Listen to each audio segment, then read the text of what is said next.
Greetings the name of Jesus Lord our saviour క్రీస్తునామున శుభవందనములు. చూసుకున్నట్టయితే ఇప్పుడు ప్రపంచవ్యాప్తంగా భయంకరమైన వార్.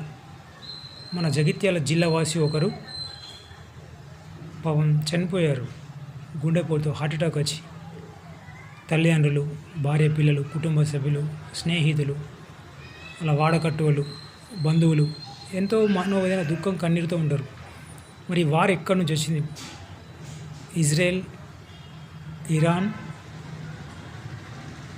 ఈ పాలస్తీనా వార్, ఈ అమెరికా, ఈ దేశాలకు యుద్ధాలు జరగకుండా ఉండాలంటే ప్రార్థననే ఉండాలి.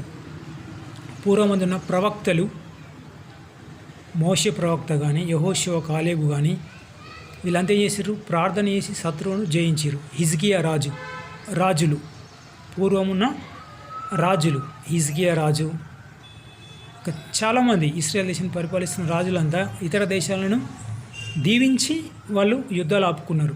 కానీ ఇప్పుడు ఏం చేస్తారు? పాలస్తీనా వాళ్ళు మిజైల్ వేయడం, ఇరాన్ వాళ్ళు మిజైల్ వేయడం. ఇజ్రాయెల్ దేశం అతి చిన్న దేశం, తెలంగాణలో సగంలో సగంగా ఉండవు, కానీ ప్రపంచాన్ని గడగడలాడిస్తుంది. మరి అమెరికా రాజులు కూడా మారాలి.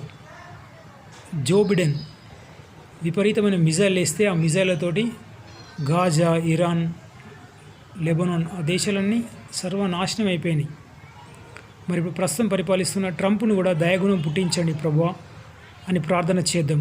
ఎందుకంటే ఇస్రాయేల్ దేశం దగ్గర అంత పవర్ఫుల్ బాంబులు లేవు. మరి ఇప్పుడు ఇచ్చేది ఎక్కడి? అమెరికా దేశం ఇస్తుంది. అమెరికా దేశం పరిపాలిస్తున్న ట్రంప్ను దీవిస్తాం.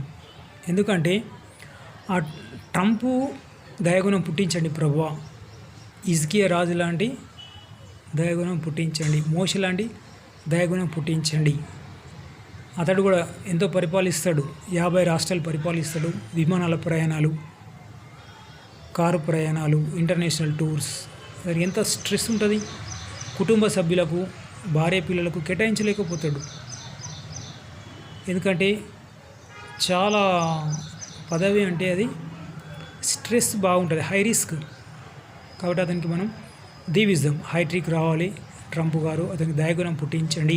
హిజ్కియా లాంటి రాజు లాంటి మనస్సును పుట్టించండి. హిజ్కియా రాజు ఏం చేసిండు? పూర్వకాలంలో కత్తులు, కటోర్లు, రథాలపైన విశ్వాసం ఉంచలేడు. ఉపవాసం ఉండి సైనికులు, రాజు, మంత్రులు, సామాన్య ప్రజలు, ఆ దేశ ప్రజలందరూ ఉపవాసం చేసినప్పుడు ఏమైంది? అశ్షూరాజు, సిరియా దండు రాలేకపోయింది. మోషే కూడా ఎర్ర సముద్రం దాటితే 6,24,000 మంది దాటితే కానాను చేరుకున్నది ఎంతమంది? ఇద్దరే. మిగతా వాళ్ళు ఎలా చనిపోయారు? ఇతరులు చంపితేనే మోషే చూసుకుంటా, ప్రార్థన చేసుకుంటూ, పాటలు పాడుకుంటూ, నాట్యం ఆడుతూ, మిరియాము, అహరోను, ఇత్రో వీళ్ళంతా ఎలా వెళ్ళారు? ఐగుప్తు నుంచి కానానుకు నడుచుకుంటూ, పాటలు పాడుకుంటూ వెళ్ళారు. చాలామంది ఇతరులు చంపారు. ఎర్ర సముద్రం దాటినాక 3,000 మందిని చంపారు. రాను చాలామంది చనిపోయారు. కొంతమంది తాపసర్పాలు కుట్టినాయి, కొంతమంది రోగాలు వచ్చిపోయారు. More than 4 lakhs. అసలు మనం లెక్క కట్టలేం. చాలా తక్కువ మంది అట్లా చనిపోయారు. కానీ ఇతరులు చంపితేనే అసలు వీళ్ళేం జరిగింది. ఈ యుద్ధం ఎలా స్టార్ట్ అయింది? ఫుట్బాల్ ఆడుతుండగా 15 మంది చనిపోయినందుకు ఎక్కడ? ఇజ్రాయెల్ దేశంలో. వీళ్ళు హమాస్ వేసిన మిజైళ్లకు 15 మంది పిల్లలు చనిపోతే ఆ 15 మంది పిల్లలతోటి యుద్ధం ప్రారంభమైంది. అది పెరుగుతూ పోయి ఇస్రాయెల్ దేశం కూడా సర్వనాశనం అయిపోయింది. ఎందుకంటే దేవుడు కూడా ఆ దేశానికి డ్రోన్ సిస్టమ్ నాలెడ్జ్ తీసేసిండు. డ్రోన్లు ఫెయిల్ అయిపోతున్నాయి అక్కడ. ఎందుకంటే వీళ్ళు ఏం చేయాలి? ఇజ్రాయెల్ దేశం ఆ దేశంలో ఉన్న పంటలు, టమాటాలు, వంకాయలు, అంగూర్లు, బెండకాయలు ప్రపంచంలో ఏ దేశంలో ఉండే అంత పవర్ఫుల్ వెజిటేబుల్స్, ఫ్రూట్స్, అక్కడ ఉన్న పంటలు, ప్రతి ఒక్క పంట మన ఇండియాలో వండేదానికంటే 10 రెట్లు ఎక్కువ ఉంటుంది. ఆ పంటలన్నీ ఈ Gaza, Iran, Lebanon, Syria, Arab countries అన్నీ ఎక్స్పోర్ట్ చేస్తారు. వాళ్ళు ఎక్స్పోర్ట్ చేసినప్పుడు వాళ్ళు తిన్నప్పుడు వాళ్ళకు డబ్బు కట్టిస్తున్నారు కదా. ఆ డబ్బు కట్టినందుకు వీళ్ళు ప్రార్థన చేయాలి. ప్రార్థన టీం ఉండి హిజ్కియా చేసినట్టు ప్రార్థన చేస్తే ఆ దేశానికి ఆశీర్వాదం, వాళ్ళకు ఆశీర్వాదం. ఈ యుద్ధాలు ప్రారంభమైతే ఇజ్రాయెల్ దేశం విజిటర్స్ తగ్గిపోతారు, అన్యజనంగా చనిపోతున్నారు. ఆవులు కూడా లేగల కాలు ఎరుగొట్టినట్టు మన జగిత్యాల వాసి చనిపోయాడు. కేరళ వాళ్ళు చాలామంది చనిపోతున్నారు. హిందువులు, సిక్కులు, ముస్లిం అక్కడ ఉన్న సిటిజన్షిప్స్ అందరు చనిపోతున్నారు. అసలు విజిటర్స్ రాలేకపోతున్నారు. ఆ దేశానికి ఇన్కమ్ పెరగలేకపోతుంది. మరి ఇప్పుడు ఇరాన్ దేశం కూడా ఉపవాసం నేర్పించాలి. అమెరికా ఉపవాసం నేర్పించండి. ఇజ్రాయెల్ దేశం ఉపవాసం నేర్పించండి. మోసే ధర్మశాస్త్రం చదవాలి. వాళ్ళకు ప్రార్థన నేర్పించాలి. ఇవి ఉన్నాయనుకోండి అసలు ఈ యుద్ధం అనేది జరగదు.